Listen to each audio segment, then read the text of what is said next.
Do you even know how much he left you? My daughter-in-law whispered at my husband's funeral, her voice soft enough for others not to hear, but sharp enough to cut straight through me.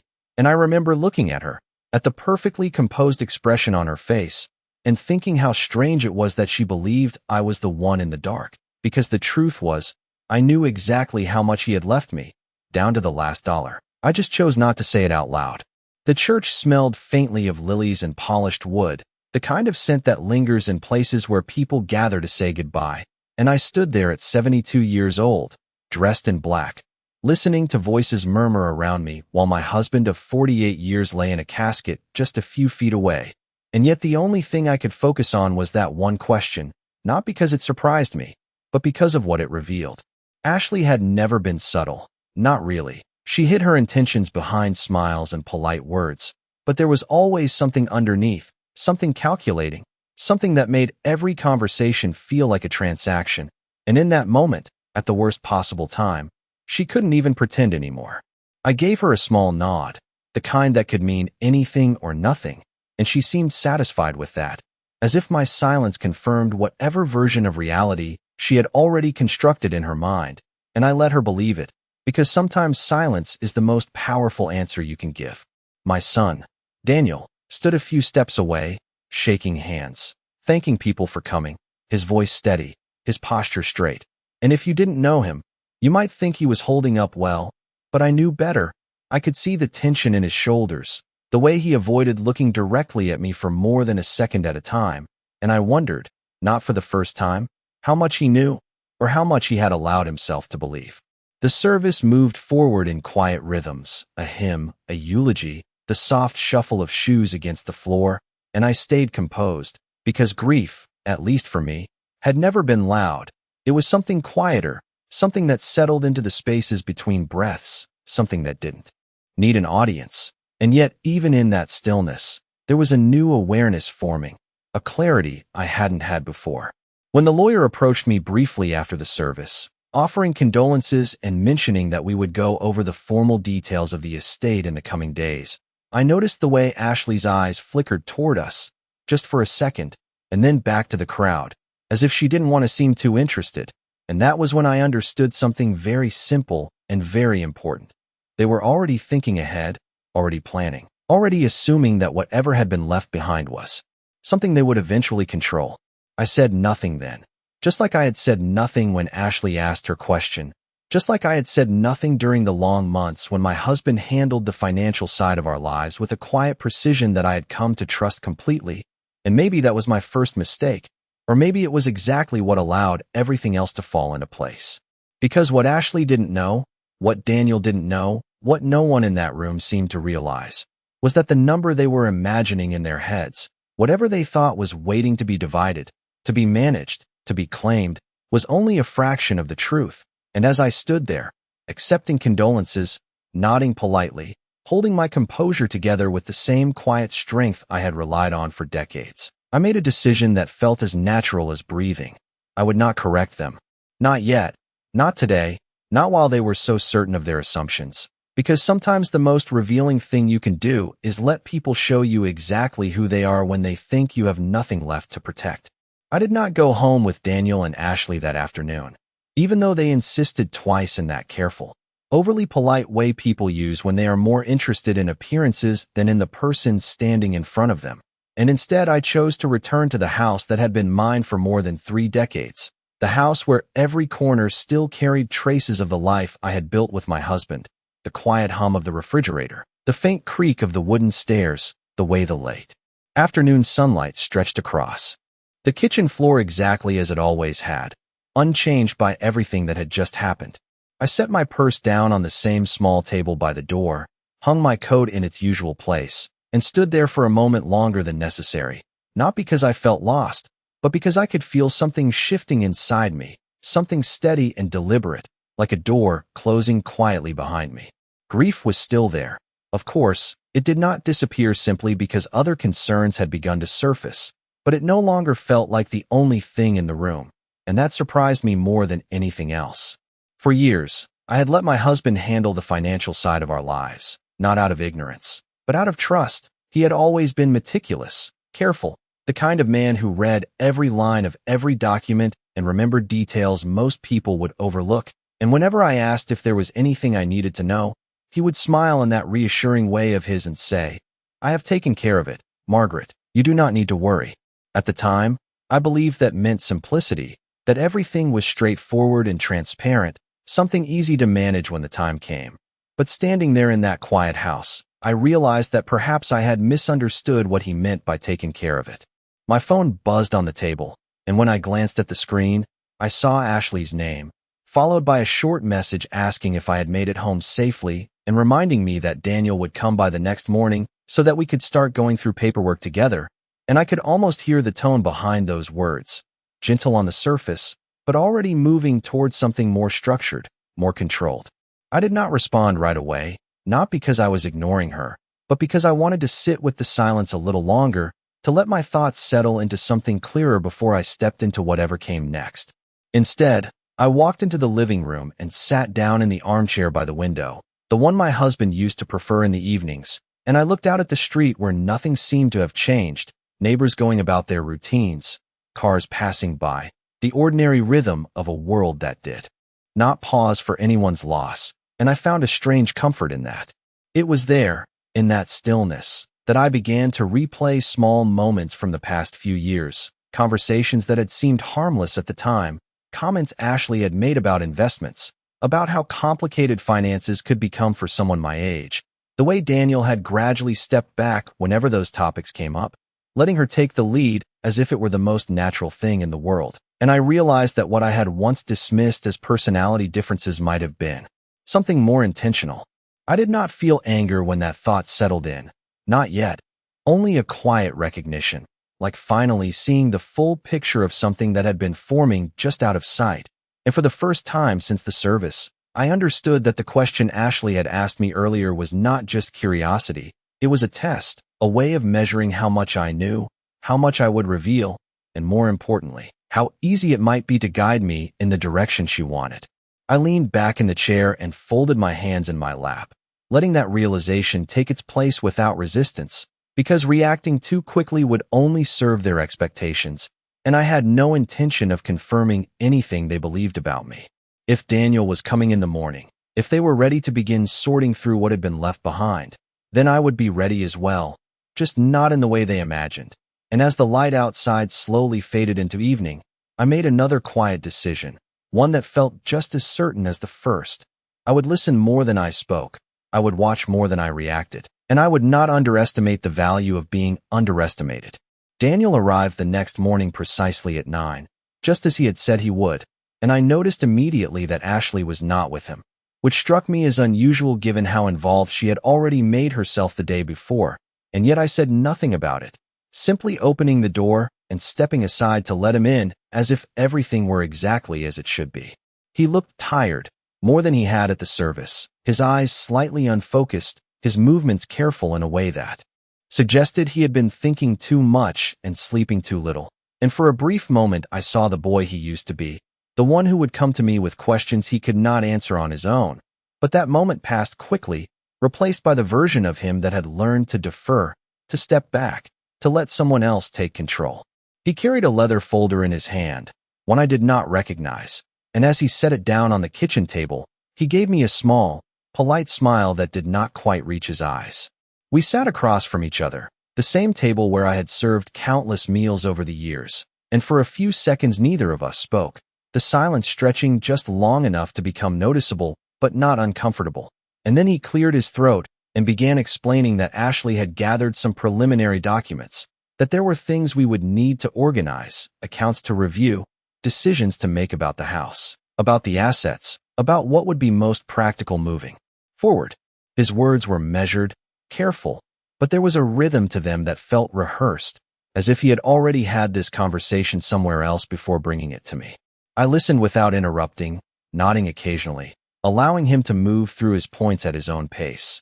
And when he finally paused, he looked at me with an expression that was almost expectant, as if waiting for me to either agree or resist, and I did neither.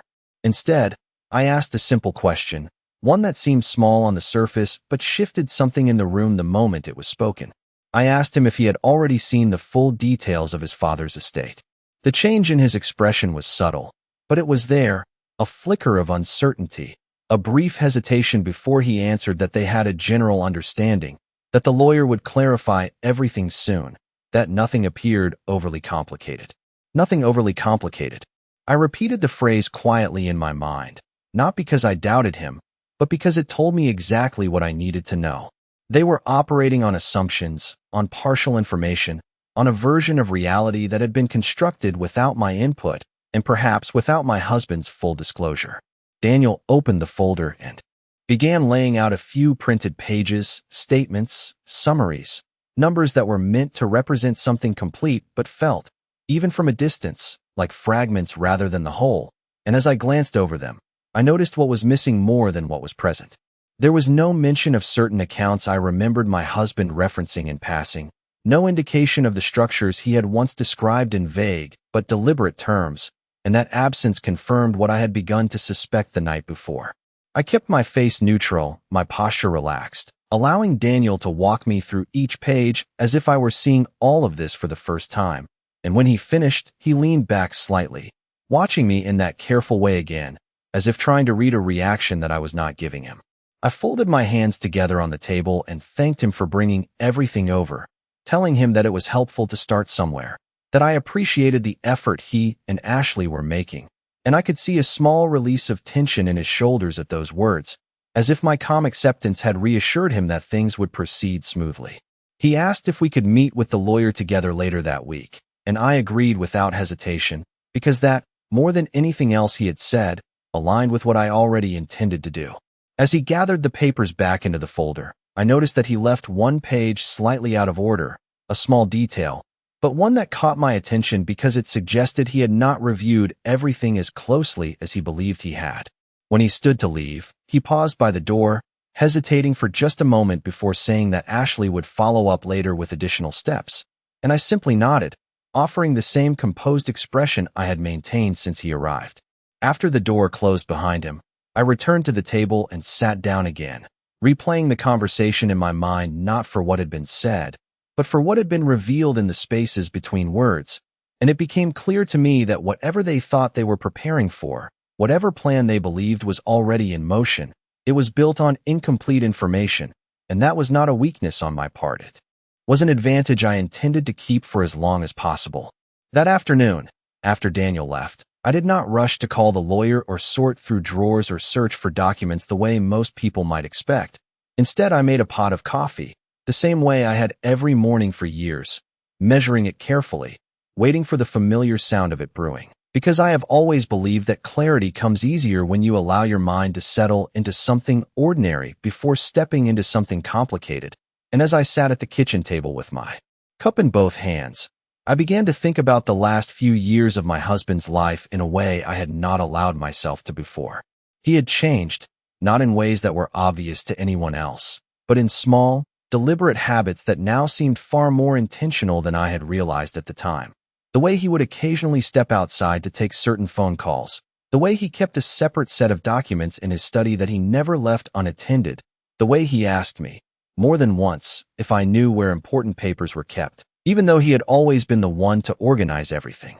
Back then, I thought it was simply caution, the natural behavior of a man who had spent a lifetime building something he did not want to see mishandled. But now, with everything that had unfolded in just the past 24 hours, those details began to rearrange themselves into something clearer, something that felt less like caution and more like preparation. I remembered one evening in particular, about 2 years before he passed, when we were sitting in this same kitchen after dinner, and he had looked at me in a way that was unusually serious for him, not worried, not afraid, but focused, as if he was trying to make sure I understood something without saying it directly. And he told me that people do not always show you who they are when things are easy. They show you when there is something at stake. And at the time I had nodded without asking what he meant, because I trusted that if there was something I needed to know, he would tell me. But now I wondered if that had been his way of preparing me without alarming me. I set my coffee down and stood up, walking slowly toward his study, a room I had rarely entered without him, not because I was unwelcome, but because it had always been his space, the place where he worked, where he thought, where he kept the parts of our life that required precision and attention. And as I opened the door, I was struck by how unchanged it felt. The desk exactly as he had left it, the chair pushed in neatly, the faint scent of paper and wood still lingering in the air. I moved carefully, not out of fear, but out of respect for what that room represented, and I began with the desk, opening drawers one by one, not searching frantically, but observing, taking in what was there and what was not, because sometimes what is missing tells you more than what is present. There were files, neatly labeled, tax returns, property records, statements that matched some of the documents Daniel had shown me earlier. But there were also gaps, spaces where something should have been but was not, and that absence confirmed the quiet suspicion that had been forming since the funeral. My husband had not left everything in plain sight. Not for Daniel, not for Ashley, and perhaps not even for me. At least not in a way that could be easily understood without looking more closely. I closed the last drawer and stood there for a moment, letting that realization settle without rushing to conclusions, because whatever he had done, whatever he had arranged, it had been done with intention, and I had no doubt that if I followed the pattern carefully enough, I would find exactly what I needed. When I returned to the kitchen, my phone buzzed again, this time a message from Ashley asking if I had reviewed the documents Daniel brought over and suggesting that we begin making decisions about consolidating accounts to simplify things moving forward. And I could almost see her sitting somewhere, already organizing, already planning the next step, confident that the process was unfolding exactly as she expected. I looked at the message for a few seconds before setting the phone down without replying, not because I was avoiding her, but because I had already learned something far more valuable than anything she could tell me, and that was this: my husband had anticipated something, he had prepared for something, and whatever he had put in place was not meant to be handed over casually, not to anyone who assumed they understood more than they actually did. And as I picked up my coffee again, now lukewarm but still steady in my hands, I realized that I was not walking into uncertainty at all.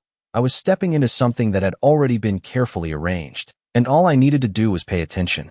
The next morning, I did something I had not done in years. I drove myself to the bank without telling anyone, not Daniel, not Ashley, not even the lawyer, because there are certain steps you take quietly when you are not yet ready for the world to know where you stand, and this was one of them.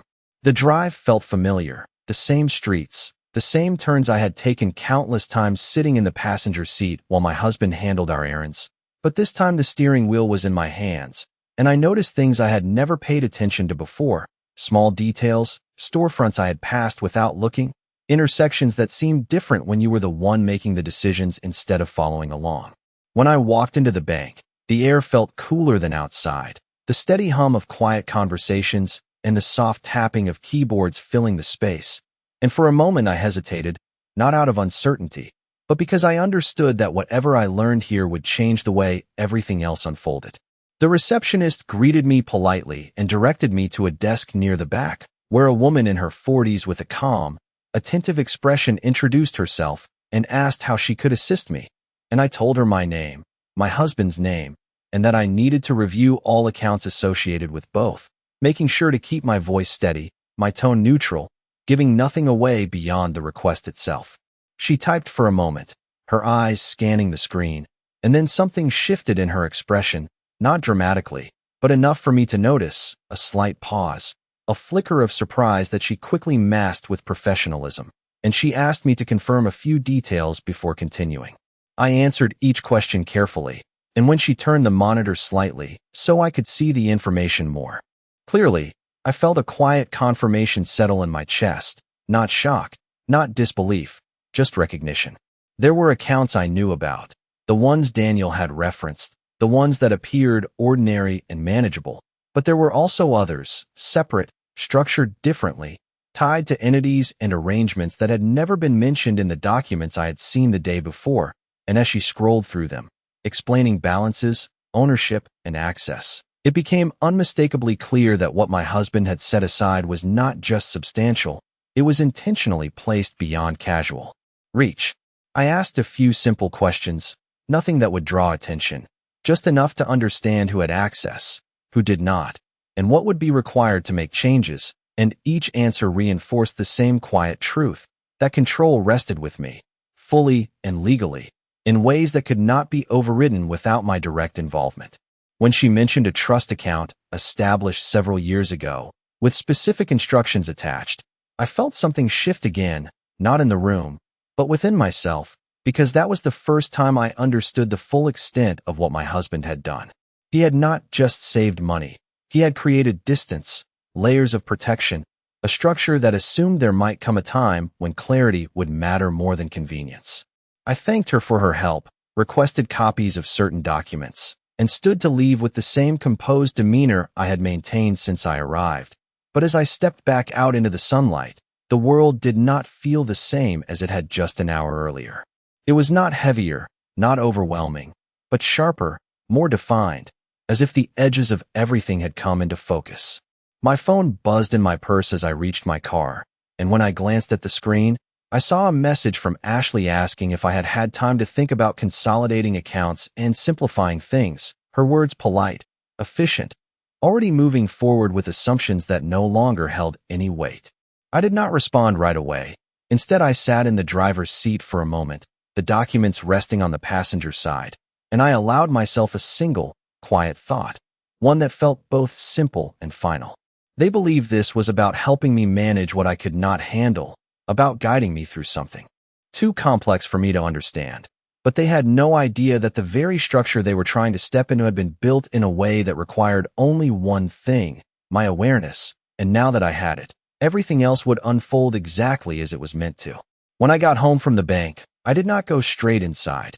Instead, I sat in the car for a moment longer than necessary, the engine off, the silence wrapping around me in a way that felt different from the silence inside the house, because this one carried a sense of transition, as if I had just stepped across a line that could not be crossed back.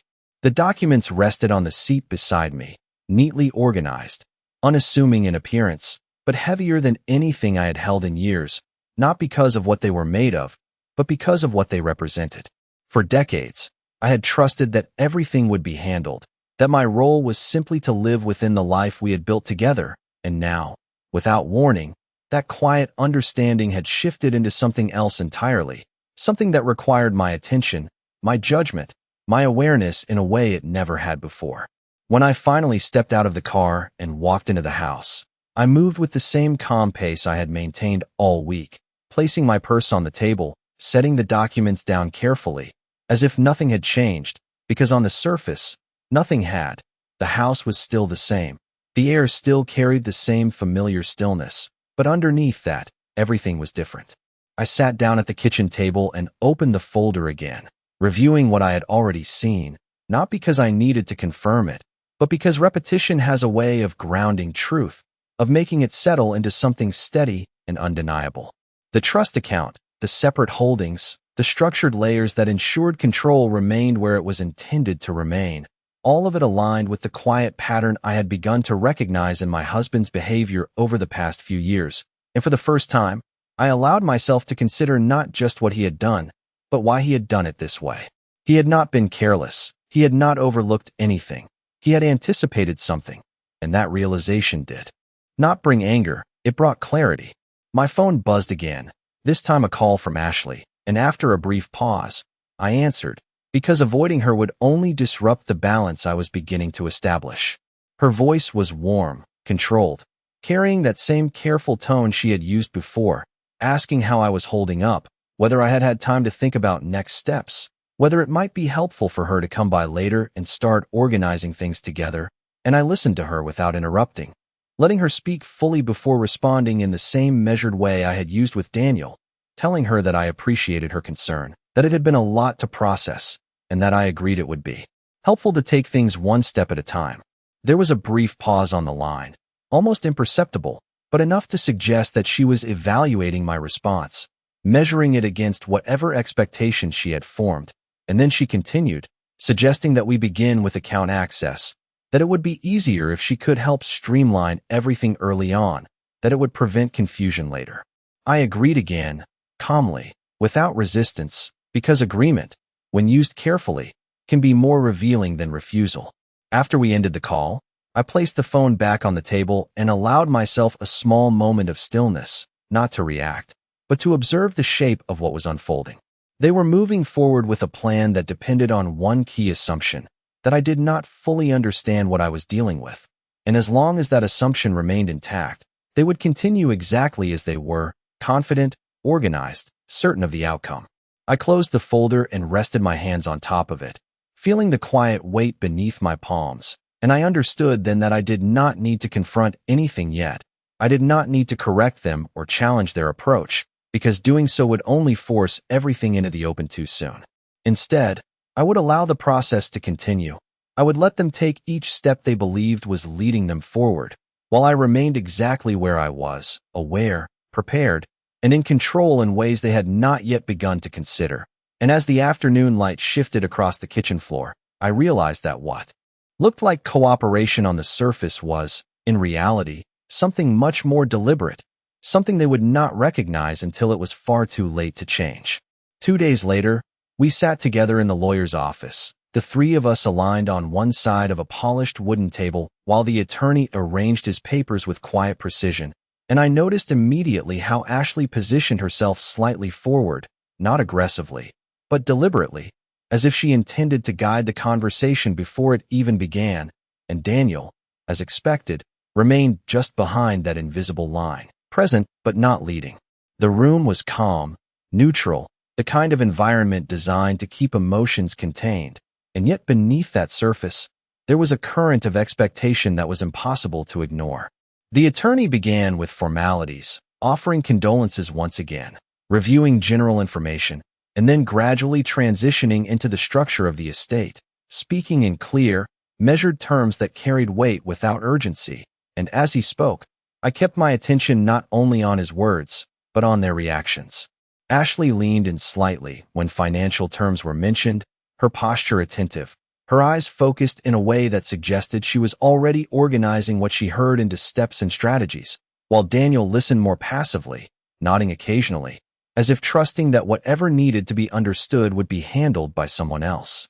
When the attorney referred to the documents Daniel had previously brought to me, Ashley spoke before I could respond, explaining that they had begun reviewing everything and that their goal was to simplify the process, to make sure nothing became overwhelming, her tone polite, cooperative, but with an undercurrent of direction that did not go unnoticed.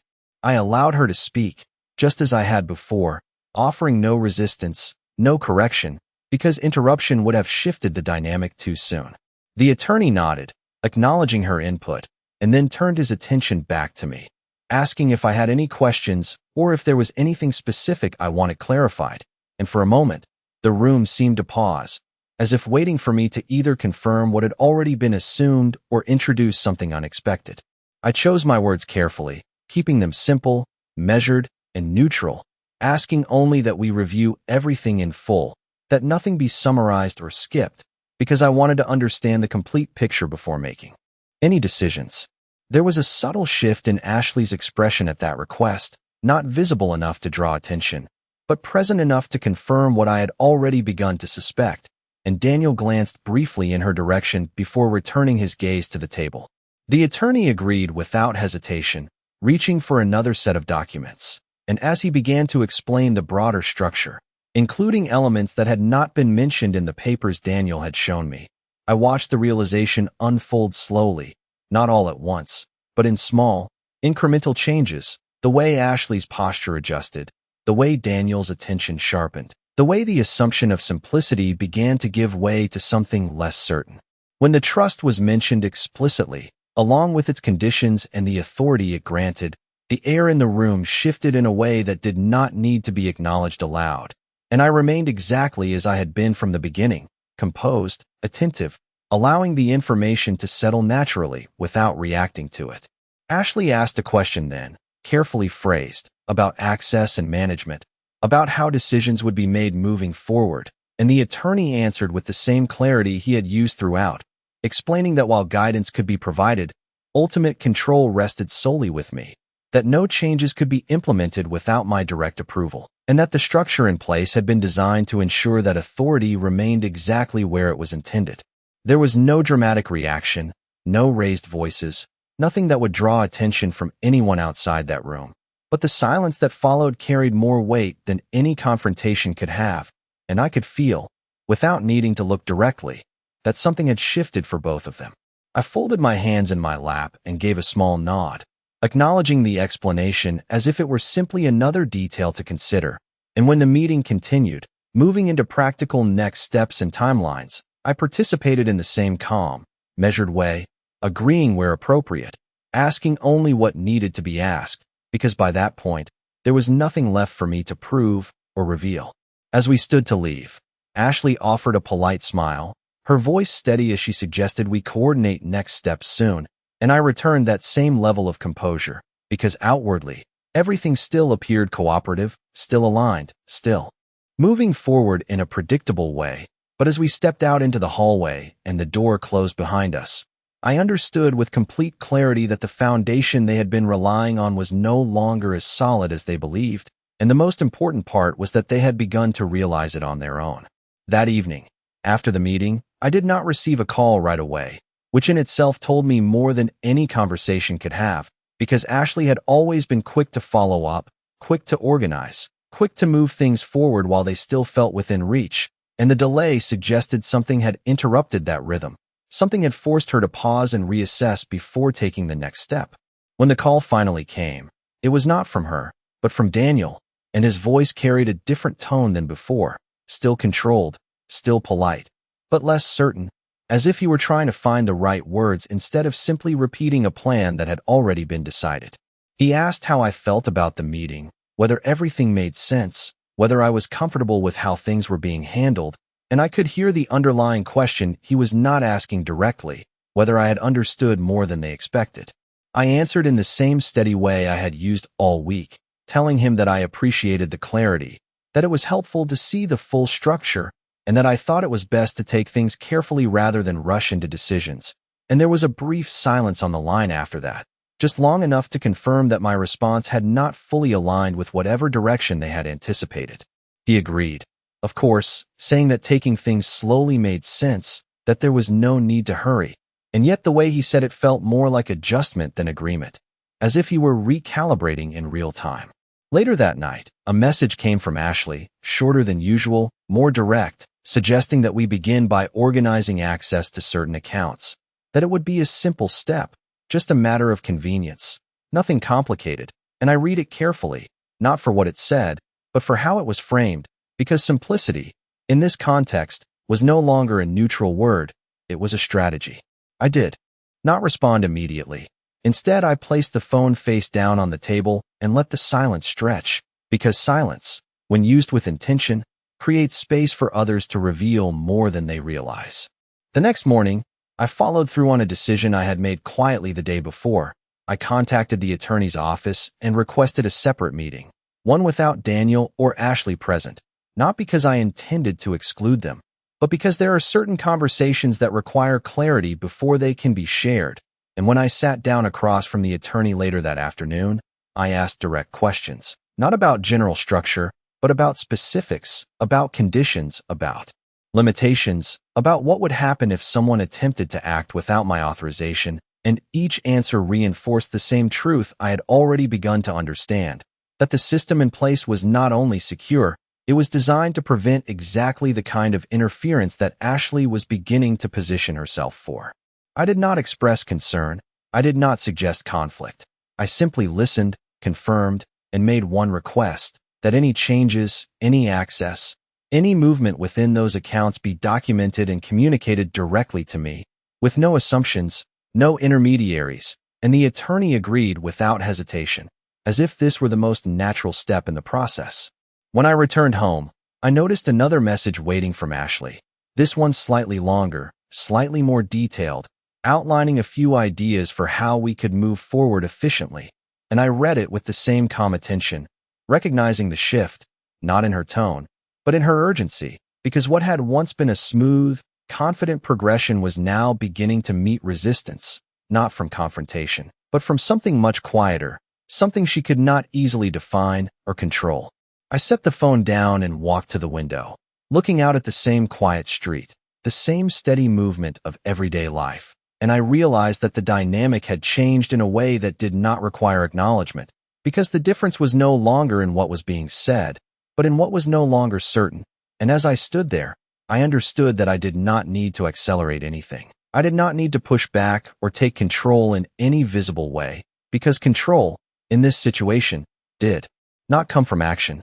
It came from patience, from allowing each step to unfold until the structure they relied on no longer supported them. And by the time they fully recognized that shift, it would already be too late to return to where they had started. 3 days later, Ashley suggested we meet again at the house, not at the lawyer's office this time, but in a more comfortable setting, as she put it, somewhere we could talk openly and start putting real steps into motion, and I agreed without hesitation, because by then, I understood that the setting did not matter, only the assumptions each of us carried into the room. She arrived precisely at noon, her posture composed, her expression warm, carrying a folder and a tablet, organized as always, while Daniel followed a few steps behind, quieter than before, watching more than speaking, and I welcomed them in with the same calm consistency I had maintained from the beginning, offering coffee, taking my seat at the table, allowing everything to unfold at its own pace. Ashley began the conversation smoothly, outlining a series of suggestions, consolidating accounts, streamlining management, creating a structure that would make everything easier for me. Her words carefully chosen, each step framed as support, as efficiency, as something designed to reduce burden rather than create control, and I listened without interruption, nodding occasionally, giving her the space to present everything exactly as she intended. When she finished, she looked at me expectantly, the same way she had at the funeral, the same way Daniel had during his visit, waiting for a response that would confirm her understanding of the situation, and for a moment, the room was completely still. I folded my hands on the table and looked at the document she had prepared, then back at her, and spoke in the same even tone I had used all week, telling her that I appreciated the effort she had put into organizing everything, that I could see how carefully she had thought through each step, and that it was clear she wanted to make things easier. And as I spoke, I could see the slight shift in her expression, the quiet anticipation of agreement forming before I had even finished the sentence. Then I paused, just long enough for that expectation to settle fully into place, before continuing, explaining that I had already met with the attorney. Separately, that I had reviewed the full structure of the estate, and that there were certain conditions in place that required all decisions to be made directly by me, without delegation, without consolidation, without any changes that were not explicitly authorized under those terms. The silence that followed was not dramatic, it was not loud, but it was absolute, and in that silence, I watched the understanding take shape, not all at once, but in layers, the way Ashley's posture adjusted ever so slightly, the way Daniel's gaze shifted from her to me, as if recalculating something he had not fully considered before. Ashley responded first, her voice still controlled, asking for clarification, suggesting that perhaps there was a way to align her proposed structure with the existing conditions, and I nodded, acknowledging the question without dismissing it, before answering in the same measured way, explaining that the structure was already aligned exactly as it was intended to be, and that any attempt to modify it would not only be unnecessary, but would likely be declined by the system itself. Daniel spoke then, more quietly, asking if that meant there was nothing for them to manage, nothing they needed to step in and handle, and I turned to him, meeting his eyes directly for the first time since the funeral, and told him that there was nothing they needed to take over, that everything was already in place, and that my only responsibility now was to ensure it remained that way. No one raised their voice, no one argued. There was no confrontation in the traditional sense, and yet the shift in the room was unmistakable, because what had once been an assumption of control had been replaced by something else entirely, something quieter, but far more definitive. Ashley gathered her papers slowly, more carefully than before, her movements precise, her expression composed but no longer leading, and Daniel remained seated for a moment longer before standing, as if needing an extra second to adjust to the new balance that had just been established. I walked them to the door, just as I had before, maintaining the same calm presence, the same steady tone, because nothing about my demeanor needed to change, and as they stepped outside, I realized that the most important part of everything that had happened was not what I had said, but what I had not needed to say, because the truth, once understood, does not require force, it simply takes its place, and once it does, everything else rearranges itself around it.